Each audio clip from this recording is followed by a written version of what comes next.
এই রাত যে পেয়ে যাবে, 1000 মাস ইবাদত করলে যে নেকি হয়, এই এক রাত ইবাদত করলে সেই নেকি হবে ইনশাআল্লাহ।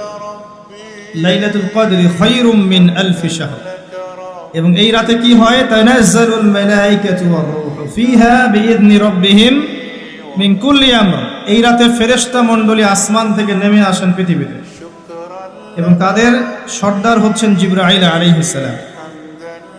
কি নিয়ে নেমে আসেন? প্রত্যেকটা বিষয়ের ফয়সালা নিয়ে। অর্থাৎ এই এক বছর কি হবে আপনার সাথে, এটা লাইলাতুল কদরের মধ্যে ফিক্স করা হয়। মানুষের তাকদীর 3 দফায় লেখা হয়। কয় দফায়?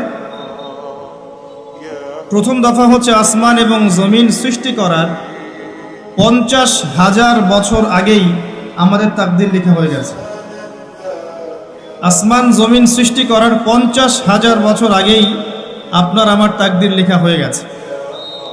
এরপর মায়ের গর্ভে যখন সন্তানের রূহটা আসে, 4 মাস 10 দিন বয়স বাচ্চা, তখন আল্লাহর পক্ষ থেকে একজন ফেরেশতা আসেন, রূহ নিয়ে আসেন। রূহটা কি? রূহ মানে কি? সায়েন্সকে জিজ্ঞাসা করেন রূহ মানে কি, বলতে পারবে?